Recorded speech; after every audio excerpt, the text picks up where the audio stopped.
예, 오늘 신문당하는 하나님의 아들이라는 제목으로 말씀을 나눌 때 우리 심령에 하나님의 말씀으로 충만하게 되길 바랍니다.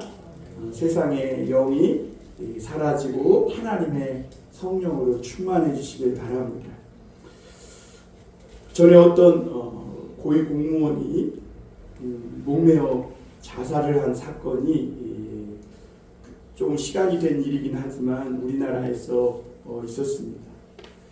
그 사람이 전날 검찰에 불려가서 조사를 받은 후에 자기 집에서 목매어 죽은 겁니다.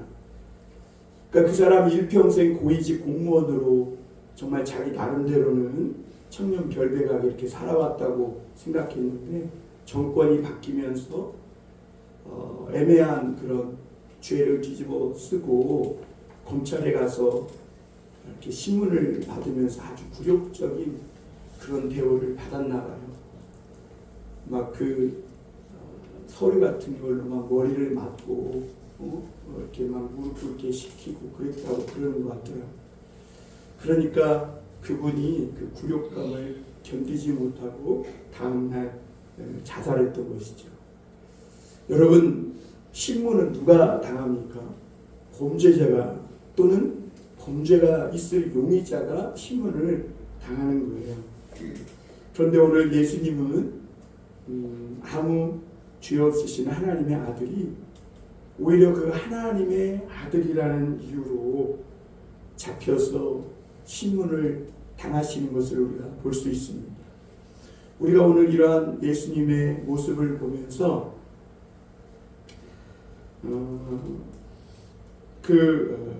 예수님이 왜 신문을 당하셨고 왜 의롭고 죄 없으신 그분이 이런 온갖 수치와 모욕을 다 당하셔야 했는지를 우리가 믿음으로 그 비밀을 깨달을 수 있길 바랍니다.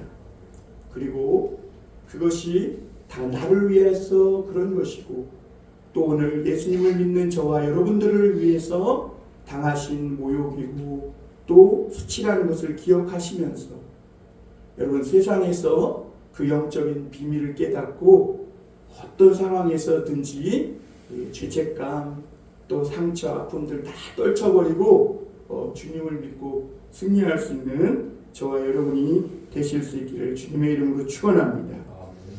예수님은 사랑하는 제자 가롯 유다가 그 입맞춤으로 배신해서 체포를 당한 걸 우리가 볼 수 있습니다. 그리고 대제사장, 장로, 서기관들이 예수님을 붙잡아다가 하나님의 아들이라는 이유, 그가 하나님의 아들이고 하나님과 하나라는 주님과 동행한다는 그 말을 했다는 이유로 사형 판결을 내리고 오늘 마지막 말씀에 보면 침뱉음 당하시고 머리카락이 잡히고 뺨을 맞고 채찍을 맞고 나중에는 십자가를 지고 비참하게 고통스럽게 죽으신 것을 우리가 알 수 있습니다. 그런데 예수님은 그게 끝이 아니라 그랬죠. 그렇게 너무나 힘없고 무기력하게 붙잡혀 신문당하고 또 온갖 수치와 모욕 다 당하시고 결국에 십자가에 죽고 그걸로 끝, 그게 아니라 주님은 분명히 다시 살아나셔서 오늘 자기를 신문했던 사람들에게 분명히 대답하셨는데 자신은 권능자 하나님의 보좌 우편에 앉아 계셔서 너희들을 다 볼 것이며 그리고 마지막 그날에 반드시 하늘 구름을 타고 오셔서 끝까지 견디고 인내하며 주를 의지한 자들은 구원하실 것이고 악한 자들은 다 벌하고 심판하실 것이라고 오늘 말씀하고 계신 걸 볼 수가 있습니다. 그러니까 우리가 이런 말씀을 기억하면서 오늘 첫 번째 우리가 생각해 볼 것은 신문당하신 하나님의 아들은 성경을 이루어 가시는 그런 과정이었다는 것을 우리가 볼 수가 있습니다. 가룟 유다가 배반의 입맞춤으로 예수님을 팔아 넘겼어요. 여러분 우리가 알다시피 입맞춤은 정말 가장 사랑하는 연인 사이나 존경하는 그런 사이에서 하는 것이 입맞춤입니다.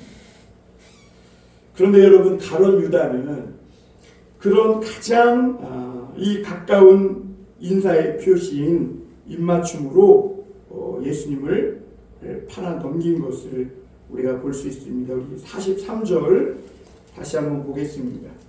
예수께서 말씀하실 때에 곧 12 중에 하나인 유다가 왔는데 대제사장들과 서기관들과 장로들에게서 파송된 무리가 검과 몽치를 가지고 그와 함께 하였더라. 여러분 예수님께서 마가의 다락방에서 마지막 만찬을 하실 때 그때 가룟 유다가 거기 있다가 슬그머니 나갔고 예수님은 제자들과 함께 감람산에 올라서 기도했어요. 그런데 그때 기도의 자리에 가룟 유다는 빠져 있었고 나머지 제자들은 예수님과 함께 있으면서 사실 그들도 졸긴 졸았는데 그래서 예수님이 야 베드로야 시몬아 사탄이 밀 까부르듯 너희를 까부르려고 하는데 너희가 한시도 깨어 있을 수 없느냐 깨어 기도하라 하시면서 그렇게 기도 부탁을 하셨던 것을 볼 수가 있습니다. 그런데 그때 유다는 그 기도의 자리를 벗어나서 예수님을 팔아 넘기려고 이미 대제사장들과 군호를 짜고 입맞춤에 표시를 했더니 그 어두운 밤에 그가 예수이니까 단단히 그를 잡고 끌고 가라 이렇게 말하는 것을 볼 수가 있습니다.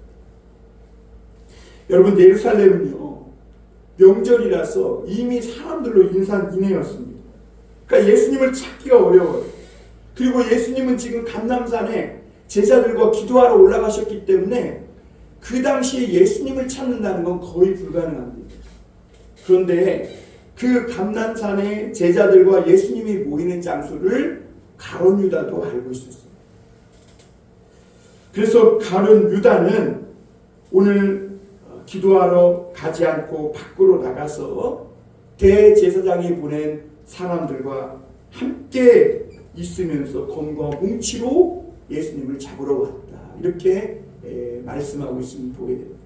늘 예수님과 함께 하던 그 가룟 유다가 오늘은 예수님을 잡고자 검과 뭉치를 들고 온 대제사장이 보낸 사람들과 함께 있었다고 이렇게 말하고 있는 것을 보게 됩니다. 그리고 가룟 유다는 그 어두운 밤이기 때문에 예수님을 놓칠 수 있다는 거예요. 그 군호까지 짰습니다.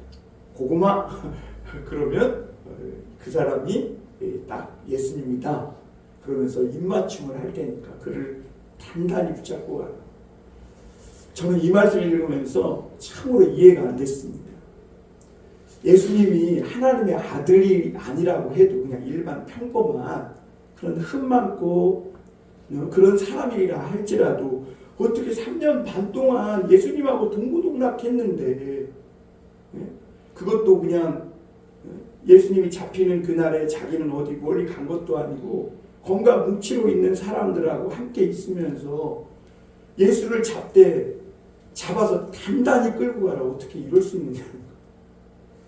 그런데 여러분 우리가 사는 세상이요 그렇게 이해 안 되는 일로 넘쳐나는 세상. 왜냐 인간들이 정말 악마보다 더 악마같이 타락했거든요. 여러분 이 판사봉을 들고 대법원에서 다른 사람의 죄를 판단하는 사람이 어느 날 갑자기 어떤 여자를 성추행해가지고 그렇게 한순간에 나락으로 갈지 그걸 우리가 어떻게 정말 그런 일들을 이해할 수 있겠냐고요. 정말 한평생 살면서 세상을 보며 아름다운 시를 쓰고 막 교과서에 올리기까지 이렇게 아름다운 시를 썼던 그런 분이 이 동료 시인을 성추행하고 그 시도 막 싹 다 내려지고 그렇게 한순간에 국민들 사이에서 파렴치 안으로 떨어져서 나락으로 갈지 누가 알았겠냐. 그러니까 여러분 우리가 일어나는 이 세상 죄인들이 살아가는 이 세상은 정말 이해할 수 없는 일들이 많은 세상. 그런데 여러분 중요한 것은 이해할 수 없는 일들이 일어나는 그 세상 가운데 나도 예외가 아니라는 것을 여러분 기억하시길 바랍니다. 나도 오늘 마가는요 가룟 유다라는 이름을 쓴 다음에 그 다음에는 44절에 보면 예수를 파는 자라고 하고 있어요. 왜 예수를 파는 자라고 썼을까요? 그냥 가룟 유다라고 계속 써도 되잖아요. 예수를 파는 자, 거기에 오늘 이 말씀을 읽고 듣는 저와 여러분들은 어떠냐는 것이죠. 여러분 오늘날 수많은 교인들이 교회를 다니고 예수를 믿는다고 하면서도 세상에 나아가서는 작은 자존심 때문에 작은 이익 때문에 예수님을 팔아넘기며 살 때가 너무나 많다는 것이죠. 여러분 오늘 우리는 지난 한 주간 그 별것 아닌 일 때문에 예수님을 팔고 또 폐잔병처럼 이 자리에 와 있는지도 모르겠어요. 그러나 여러분 우리가 오늘 그럴지라도 가룟 유다처럼 저 검과 뭉치를 든 자들 그 군중 속에 있지 않고 그렇게 실패하고 실족하고 넘어졌어도 오늘 주 앞에 와 있는 이것이 큰 은혜라는 것을 여러분 기억하시길 바랍니다. 예수님은 이토록 가장 가까운 사람의 제자의 배신으로 붙잡히게 됩니다. 그런데 여러분 성경에 이미 이게 기록되어 있더라고요. 시편에 보면 나와 가장 가까운 사람, 나와 같이 밥을 먹는 그 사람은 내게 까치발을 들었다. 까치발을 들었다. 그런데 여러분 예수님이 이토록 그렇게 함께하고 같이 밥을 먹고 동고동 나가던 사람에게 배신을 당한 이 모든 일들이 그리고 예수님이 체포되고 고난받고 심지어 십자가에 못 박혀 죽는 그 과정 하나하나가 결국에는 다 성경이 이루어지는 과정이었다라고 오늘 말씀하고 있습니다. 사실 예수님은요 그 순간에도 충분히 도망치려면 도망칠 수 있었습니다. 왜냐하면 그 밤은 어두웠고 거기는 감람산 겟세마네 동산이었습니다. 그런데도 예수님은 사랑하는 제자가 배반을 할 것을 다 알면서도 한 걸음도 도망치지 않고 그 군호까지 짠 것을 다 하시면서도 그 가룟 유다의 볼에 어떻게 했어요? 입에 볼을 대주셨어요. 그리고 내가 예수인 것을 다 이렇게 허용하신 것을 보게 됩니다. 여러분 그때 예수님 마음이 어땠을까요? 가룟 유다가 예수님을 은삼십에 팔아 넘겨서 오늘 이 밤에 잡으러 그 검을 들고 온 사람들과 함께 와서 군호 짜가지고 입에 키스하는 그 사람이 예수다라는 이 군호 짠 것까지 탈고 왔음에도 그 유다에게 볼을 대주는 예수님의 심정. 왜 예수님이 그렇게까지 했을까요? 예수님도 사람이신데 살고 싶지 않았을까요? 예수님은 이 순간에 잡혀가면 매 맞고 오늘 보세요. 막 손바닥으로 때렸다면서 머리칼을 잡고 막 흔들고 예수님. 그리고 어떤 사람은 예수님의 눈을 가리고 주먹으로 때린 다음에 선지장으로 타는 거예요. 얼마나 모욕스러워요. 예수님이 얼마든지 그럴 수 있죠. 할 수 있죠. 그런데 왜 예수님은 한 걸음도 뒤로 물러서지 않고 그렇게 한 걸음 한 걸음 십자가를 향해 가셨냐면 이 하나님의 뜻을 따라 성경을 하나하나 성취해 가심으로 이 성경이라는 것은 섹스피어나 공자나 이런 사람이 쓴 어떤 한 고전이 아니라 살아있는 하나님의 말씀이라는 것을 우리에게 깨닫게 해주시는 줄 여러분 믿으시길 바랍니다. 여러분 우리가 오늘 읽는 이 말씀, 이 성경은요 그냥 고전이 아니에요. 그냥 명심보가 노노 이런 게 아니라 지금도 살아서 죄인을 구원하시고 멸망할 자를 구원하시는 살아있는 하나님의 말씀이라는 것을 여러분 기억하시길 바랍니다. 그 말씀을 믿고 듣고 지키는 자 그들에게 하나님이 놀라운 구원의 축복을 오늘도 베풀어 주시는 줄 믿습니다. 그래서 예수님은요 자신이 체포되는 이 급박한 상황 속에서 오늘 마가는 어떤 자가 칼을 휘둘러 가지고 말고의 귀, 예수님을 잡으러 온 사람들의 귀, 사람 중에 한 사람의 귀를 떨어뜨렸다는 거예요. 잘라냈다는 거죠. 그런데도 그 상황에서도 예수님은 그 말고의 귀를 붙여주신 것을 볼 수가 있습니다. 그러면서 칼을 칼집에 도로 넣어라 그랬어요. 칼로 일어난 자는 칼로 망한다. 하나님도 지금 참고 계십니다. 하나님이 용서하고 있는데 왜 인간들 너희들이 마음대로 칼을 휘두르냐는 거예요. 물론 베드로는 제자 중에 이 베드로가 휘두른 칼인데 그 베드로는 어떻게든 예수님을 지키려고 칼을 휘둘렀겠죠. 그런데 여러분 기억하십시오. 베드로가 칼을 휘두른 순간 예수님과 그 제자들 모두는 반역자가 됩니다.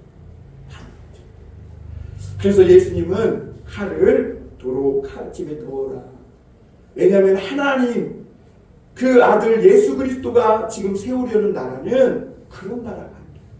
칼로 막 권력으로 힘으로 때려 눕히고 그렇게 해서 세우는 나라가 아니라 오히려 다 알면서도 끝까지 사랑하고 또 이해하고 그리고 끝까지 다 자신을 내어주고 십자가에 달려 죽으심으로 세우는 그 나라가 바로 예수님이 이 땅에 육신의 옷을 입고 오셔서 꿈꾸던 그런 나라요. 또 제자들에게 부탁한 나라요. 오늘 예수 믿는 저와 여러분들에게 부탁한 나라인 줄 믿으시길 바랍니다. 여러분 나폴레옹은 포병 출신으로 포를 잘 다뤘다 그래요. 그래서 나폴레옹이 영국만 제외하고 거의 유럽을 다 먹었잖아요. 그리고 심지어 모스크바, 러시아의 모스크바도 손에 넣었어요. 근데 모스크바에 가서 나폴레옹이 이끄는 프랑스군이 기강이 해이해졌대요. 왜 그러냐면 모스크바에 가니까 막 거기가 굉장히 유서 깊은 도시 아니에요. 그러니까 막 온과 은과 금과 뭐 또 보드카 뭐 이런 거 많잖아요. 그리고 거기에 예쁜 여자들이 많으니까 막 정신을 잃고 뭐 그렇게 있는 거예요. 그러다가 추위가 몰려오니까 이 나폴레옹이 이끄는 이 프랑스 군대가 결국에는 해이해진 기강과 또 동장군 때문에 이 퇴각하다가 결국에는 이 포를 잘 쓰는 이 나폴레옹이 포로 세상을 지배하는 것 같았는데 결국엔 동장군에 다 얼어 죽었다. 동장.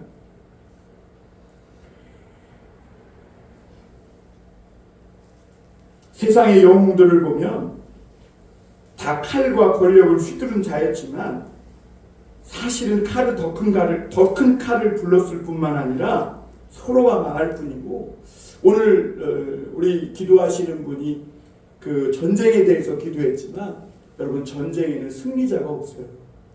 어쨌거나 다 상하고 찢기고 패배자로 남을 뿐이죠. 예수님은 그걸 다 하신 거예요. 그래서 주님은 이 베드로에게 또 주님을 따르는 자들에게 칼을 함부로 휘두르지 마라 이렇게 말씀하신 것이죠. 대제사장들은 사람들을 보내 이 검과 뭉치로 예수님을 체포했고 오늘 우리가 미리 읽었다시피 예수님에게 온갖 수치를 주고 결국에는 십자가에 못 박아 죽인 것을 우리가 압니다. 그러나 예수님은 그 폭력을 가지고 나오는 사람들에게 폭력을 쓰지도 않았고 폭력을 쓸 필요도 없었어요. 예수님은 오히려 십자가로 이 모든 사탄과 어둠과 죄를 이기시고 부활하셔서 온 세상의 왕과 주가 되실 그 큰 사명을 앞에 두고 계셨기 때문입니다. 그래서 여러분 오늘 예수님이 왜 이토록 목숨을 걸고 성경 말씀을 하나하나 이루어 가시는가? 왜 예수님이 목숨을 걸고 하나님의 말씀대로 살아가는가? 성경이 죄와 사망을 이기고 우리를 멸망에서 구원하는 하나님의 살아있는 말씀이 되게 하기 위함인 것입니다. 그래서 오늘도 여러분 이 성경을 믿고 그 말씀대로 살아가면 어떤 어둠도 어떤 죄악도 이기고 승리할 수 있다는 것을 여러분 믿으시길 바랍니다. 짧게만 보면 세상은요, 칼과 권력을 휘두르는 사람 뜻대로 돌아가는 것 같아요. 그러나 나중에 보면 그런 사람들 다 악세사리고 결국은 하나님의 뜻이 이루어지는 것을 보게 돼요. 여러분, 정치라는 것도 그래요. 저 사람이 건불 10년이라고 야, 다음 대권 주자 아니야? 근데 우리의 생각과는 너무나 다르게 한순간에 그 모든 명망을 다 잃어버리고 밑바닥으로 추락하는 것을 보면 결국 누가 이기는가? 하나님의 말씀을 붙잡고 살아가는 자들이 마침내 승리한다는 것을 여러분 깨닫고 살아가실 수 있길 바랍니다. 마가복음에는 어떤 청년이 벗은 몸으로 혼이불을 쓰고 예수님을 따라가다가 잡히니까 혼이불을 막 벗어 던지고 도망치는 한 청년의 이야기가 51절 52절에 나와요. 여러분, 이 청년이 누굴까요? 마가예요. 마가. 예수님에게 6월절 만찬을 나눌 수 있도록 방을 내준 그 주인의 아들 마가였고, 그리고 그 사람이 누구냐? 마가복음을 기록한 그 사람인데요. 이 당시에 마가는 예수님 제자는 아니에요. 그러나 예수님을 따라갔다가 예수님이 그날 밤 체포되고 잡히시는 그 현장에 내가 있었던 목격자요, 증인이기에 자기가 행한 이 부끄러운 수치스러운 일을 다 밝히면서도 예수님이 바로 하나님의 아들이심을 분명하게 밝히고 있는 겁니다. 마가가 목격한 예수님은 도망치다 잡히는 그런 분이 아니셨어요. 예수를 파는 그 사람의 입맞춤을 알면서도 당당하게 붙잡혀 가시는 그런 모습이었고, 이 마가는 혼이불까지 버리고 도망쳤는데 그때 그분이, 내가 도망치고 나 살려라 하고 버려두고 간 그분이 바로 하나님의 아들이었음을 오늘 우리에게 증명해주고 있는 것입니다. 두 번째로 우리가 생각해 볼 것은 신문당하시는 예수님입니다. 무리들은 예수님을 대제사장의 집 가야바의 뜰로 끌고 갔습니다. 그런데 그 집 안에는, 뜰에는 그 당시 최고 의결 기구인 사내들인 공의회가 모여 있었어요. 그런데 여러분, 우리가 사내들인 이 공의회라는 것은 그 당시의 법으로는 절대로 밤에 해가 진 후에는 모일 수 없게 되어 있는데, 지금 대제사장의 뜰에서는 불법으로 열리고 있었던 거예요.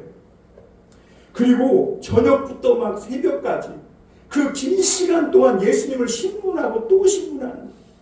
심지어 막 거짓 증인까지 세워가지고 어떻게든지 예수님의 죄를 찾아서 예수님을 잡아 죽이려고 하나님의 아들을 계속 신문하는, 예수님이 얼마나 모욕스럽게 했어요. 더군다나 예수님에 대해 거짓 증거하는 사람들이 많았어요. 이들은 누구냐? 예수님이 오병이의 기적을 일으켜서 굶주려 있을 때 예수님으로 인해 배부름을 얻었던 사람. 이들은 누구냐? 병들어 지쳐서 고통당할 때 예수님에게 병고침을 받은 사람들. 그런데 그 사람들이 예수님이 무력하게 이 권력자들에게 잡혀서 신문당하고 막 집에 이런 모습을 보니까 그들은 오히려 이제는 거짓 증인이 되어서 예수님이 그때 나 병 고친 거 귀신들이어서 고쳐준 거라. 그리고 그때 나의 이 기적을 행한 거 다 귀신 들려서 한 거야. 그런데 놀랍게도요, 그 공의원 중에는 상식 있는 사람이 좀 있었나 봐요. 그래서 어떻게 귀신의 힘을 빌려서 귀신을 내쫓느냐고 그러면서 자기들끼리도 입이 맞지 않아가지고 예수님을 벌할 근거를 찾지 못한 겁니다. 그런데 또 어떤 사람이 예수님이 성전을 무너뜨리고 사흘 만에 다시 짓겠다고 했다는 거예요. 그런데 여러분, 이것도 말이 맞지 않았어요. 왜냐하면 예수님이 자기가 성전을 허물겠다는 게 아니라 너희가 헐어라, 그럼 내가 사흘 만에 다시 일으키리라 했는데, 그것은 예수님이 죽으셨다가 사흘 만에 부활하실 것을 두고 한 말이라는 것을 어떤 사람들이 알았던 거죠. 그러니까 이토록 거짓 증인을 세워서 예수님을 잡아 죽일 증언을 얻고자 했지만 서로 일치하지 않아서 처형할 수가 없었던 것을 보게 됩니다. 참 놀랍죠. 잘나고 똑똑했던 사람들이 다 모여서 밤새도록 예수님을 탈탈탈 털고 막 거짓 증인까지 세워서 입을 맞추고 이렇게 죄를 찾으려고 내려고 했는데 죄를 찾지 못했고, 그것보다 더 놀라운 사실은 뭐냐면 예수님이 그런 일들을 당하면서도 아무 변명도 안 하고 거기에 대해서 아무 대답도 안 하고 한 말씀도 그에 대해서는 하지 않았다. 왜 그랬을까요? 우리는 그렇게 못하죠. 왜? 우리는 메시아가 아니기 때문에. 그런데 예수님은 메시아요 하나님의 아들이기 때문에 그 모든 거짓 증언을 또 욕을 먹으면서도 한마디도 안 했어요. 왜냐하면 이사야서 42장 2절 3절에 보면 이런 말씀이 있어요.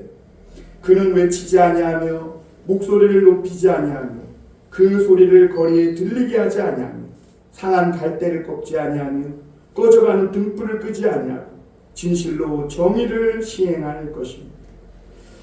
그러니까 이 구약이 말하는 메시아는요, 고함치지 않는, 변명하지 않는다는, 논쟁도 하지도 않고 싸우지도 않는다는 거예요. 하나님 앞에 온전히 드려지는 화목제물로 소리치지 않고 고함치지 않고 순히 죽임을 당하는 분이라는 것이죠. 예수님은 붙잡히고 신문당하고 십자가에 달려 죽기까지 한 말씀도 안 했어요. 정말 필요한 말씀만 하신 거예요.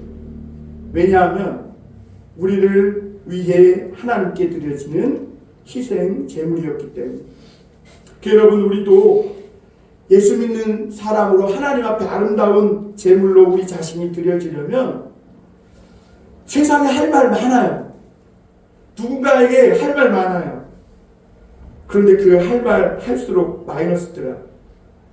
그래서 여러분, 이제는 우리가 우리 믿는 자들은 말씀과 기도로 이길 수 있다, 이것을 믿고 기도와 말씀을 묵상함으로 하나님 앞에 온전한 제물이 될 뿐만 아니라 세상을 이길 수 있는 성도들이 될 수 있기를 바랍니다.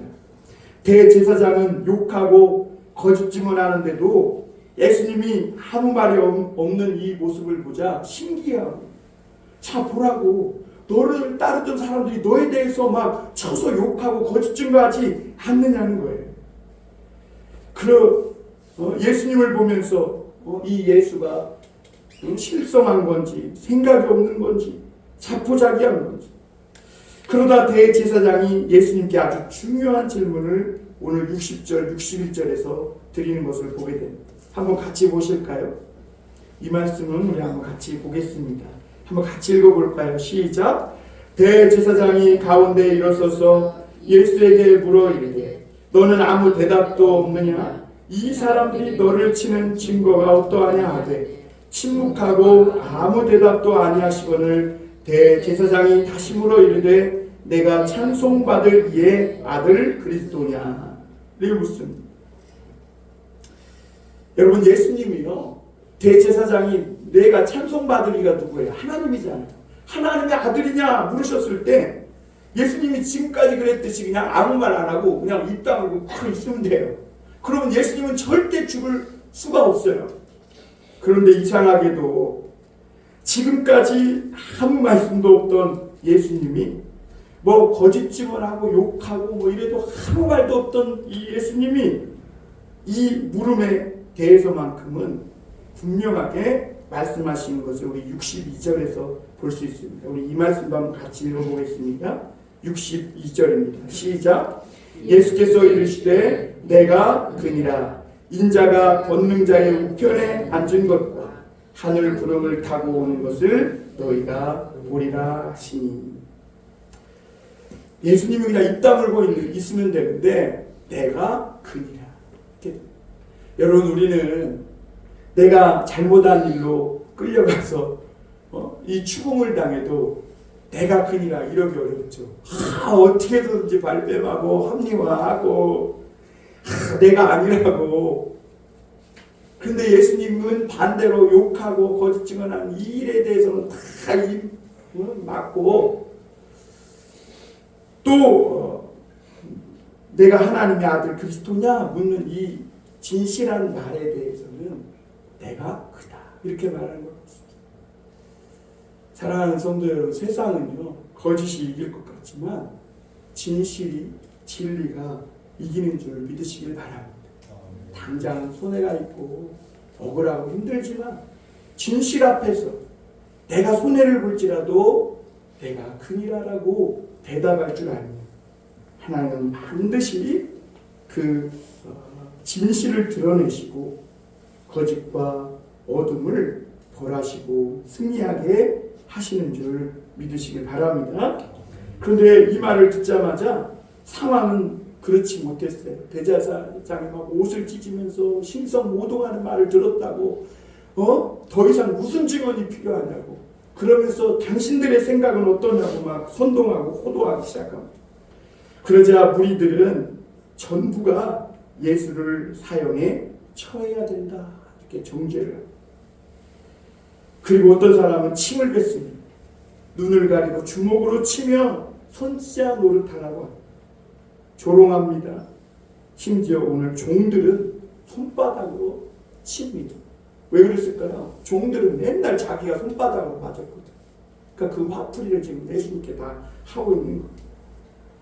그런데 생각해 볼 것이 있는데, 오늘 이 대제사장들과 사람들 앞에서 막 신문당하고 온갖 수욕을 당하는 이 예수님이 신문당하며 하신 말씀 두 가지가 있잖아요. 내가 그니라 하고 또 하나가 뭐예요? 오늘 거기 보면 62절에 보면 인자가 권능자의 우편에 앉은 것. 권능자가 누굴까요? 하나님이죠. 그리고 하늘 구름을 타고 오는 것을 너희가 보리라. 예수님이 신문당하면서 이 말씀을 하신 거예요. 우리가 이 말씀을 눈여겨볼 필요가 있어요. 여러분, 하나님의 아들이 다른 말에 대해서는 다 함구하다가 자기에게 불리하고 어쩌면 십자가에 죽을 수도 있는 목숨을 걸어야만 하는 그 질문에 대해서는 내가 그니라 하시면서 대답하신 이 말씀, 여러분은 어떻게 생각하느냐는 것이죠. 당시 대제사장들과 사람들은 이 말을 믿지 않았어요. 오히려 이 말을 가지고 예수님을 잡아 죽일 근거로 삼았음을 볼 수가 있어요. 그러나 오늘 저와 여러분은 어떠냐는 것이죠. 정말 예수님이 하나님의 아들이시고 지금 이 시간도 하나님의 보좌 우편에 앉으셔서 우리를 다 보고 계신 걸 믿으시냐 하는 것이죠. 이걸 못 믿으면 도살장에 끌려가는 짐승처럼 발악을 하게 되는 것이죠. 또 예수님이 하늘 구름을 타고 오셔서 악한 자들, 나대고 들떠있는 이 악한 자들을 벌하시고 성도들을 구원하신다는 이 사실을 여러분 믿느냐 하는 것이죠. 그러나 대제사장과 그 당시 예수님을 둘러싼 무리들은 이 말씀을 절대로 믿지 않았어요. 하나님의 아들 예수가 하나님의 아들일 수가 없다는 것이죠. 그래서 예수님은 너희들은 나를 이렇게 모욕하고 신문하고 정죄해서 죽이지만 나는 하나님 앞에 의로운 제사를 드리고 죄와 사망의 권세를 이길 것이고 무엇보다 하나님 보좌 우편에 앉아서 너희들이 행하는 이 모든 것을 다 보고 계실 것이다. 주님이 이 말씀을 한 거예요. 여러분, 성도들은 오늘도 예수님은 오늘도 성도들이 고난 받는 것을 보시는 분이심을 믿으시길 바랍니다.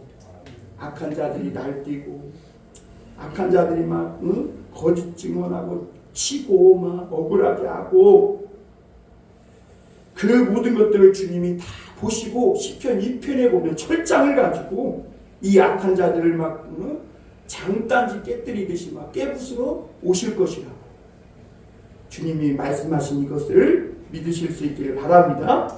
또 예수님은 하늘 구름을 타고 오실 거라 그랬어요. 그리고 그때 정죄했던 대제사장과 무리들이 예수님의 두 눈을 똑똑히 볼 거예요. 그리고 예수님이 십자가에 달렸을 때 막 십자가에 달리신 예수님을 창자국으로 푹 찔렀던 그 찔렀던 사람들도 예수님의 두 눈을 볼 것이라고 해요. 우리가 생각하기엔 아유 이 사람들은 지금 죽어갖고 시체도 흔적도 없을 텐데 어떻게 예수님이 구름 타고 오시는 것을 본다는 말입니다. 여러분 2000년이 됐든 2만 년이 됐든요. 그때가 되면 모든 사람들이 다 일어나. 그때는 그리고 기회가 없어. 그래서 그때 끝까지 예수님을 정죄하고 부인하고 십자가에 못 박는 그 죄에 동참했던 모든 죄인들은 자기 죄로 말미암아 십자가에 못 박아 죽인 그 예수님의 눈과 나의 눈이 마주칠 거예요. 그러면 사람들은 그 공포와 두려움에 발틈에 숨어서 벌벌 떨면서 이를 가게 될 거라고 말씀하고 있는 거죠. 반면 죄를 돌이키고 회개하며 예수님을 믿고 내가 내 죄가 예수님을 그 십자가에 못 박았다고 그렇게 주님 앞에 나와 회개하는 자들, 그들은 하나님께서 새로운 몸과 영광의 몸을 입혀서 새로운 그런 새 창조된 모습으로 다시 살아나고, 그리고 이 땅에서 고난받고 수고하고 그 모든 흘린 눈물과 아픔들을 주님이 위로하고 씻어주시고 주님이 다 갚아주실 것이라는 것을 말씀하고 있는 줄 믿습니다. 그래서 여러분 성도님들 예수님 믿으면서 억울하고 힘들고 뭐 지푸라기라도 잡고 싶은 또 내 인생에 고비가 올 때마다 여러분 그 주님 앞에 나아가서 매달리십시오. 주님이 마지막에 신문당하면서 하신 그 두 말씀 기억하십시오. 내가 하늘에서 하나님 보좌 우편에서 다 보고 있고 주님이 마침내 심판하러 오실 거라는 거, 그걸 믿으시길 바랍니다. 이 말씀을 많은 사람들이 교리적으로만 생각해요. 교리적. 여러분도 교리적으로 생각하는 거 아니에요? 그런데 여러분 실제로 이 말씀을 믿지 않으면 예수님을 신문을 하면서 예수님을 정죄했던 이 대제사장과 오늘 여기 있는 우리가 다를 바가 없다. 네? 반대로 우리가 정말 이 말씀을 믿는다면 안개와 같은 이 세상에서 정말 어떤 일을 겪든지 이 세상의 것들은 그렇게 중요하지 않다는 것. 그냥 우리가 조금 불편해지거나 편해지거나 또는 우리가 좀 어깨 좀 우쭐대거나 아니면 코 빠질거나 요 정도지 이것이 뭐 대단한 것도 아니고, 또 우리가 그날 하나님께서 영광의 새 옷을 입혀주실 것을 확실히 믿는다면 이 땅에서 뭐 고통스럽게 하죠. 죽는 것이 두렵죠. 그러나 그것조차도 별것 아니고 대단한 것 아니라는 것을 여러분 가슴속에 담대함으로 믿고 사실 수 있기를 바랍니다. 인생이 길다고 생각하지만 하나님께 천년이 하루 같은 거예요. 여러분 이제 예수님이 신문도 다 당하시고 고통도 다 받으시고 수치도 다 당하시고 십자가에 못 박혀 죽으시고 부활하셨어요. 그러므로 이제 오늘날 성도들이 당하는 고난은 다 하나님께 영광이 되는 줄 믿으시길 바랍니다. 이제 성도들 마귀가 괴롭히면 어떻게 되는 거예요? 그 마귀는 끝장나는 거예요. 이제 왜? 예수님이 다 당했으니까. 성도가 고난당하면 그때부터는 마귀는 재산납니다. 그러므로 여러분 우리는 이 땅에서 욕먹어도 좋고 고난당해도 좋고 침뱉어도 좋고 억울한 일을 당해도 주님 앞에서 하나님께 영광이 된다는 것을 믿고 믿음으로 승리하실 수 있기를 바랍니다. 사랑하는 성도 여러분, 오늘도 예수님은 하늘 보좌 우편에서 우리를 보고 계십니다. 악한 자들을 벌하려고 예배해 놓고 계시고 장차 구름을 타고 오셔서 힘들고 이 악무는 고통 속에서도 지금 예수님 때문에 기도로 말씀으로 참고 견디며 인내하는 여러분들을 분명히 구원하실 것을 믿으시길 바랍니다. 그러므로 권능자의 보좌 우편에 계신 예수님과 오늘도 동행합니다. 그 주님 앞에 주님 나 너무 힘들어요. 주님 나 너무 아파요. 주님 내가 너무 지금 낭떠러지 절벽 끝에 와 있다고 주님 나를 도와달라고 끝까지 주님을 의지해서 죄를 이기고 세상을 이기는 승리하는 성도들 다 되시기를 주님의 이름으로 축원합니다. 기도하겠습니다.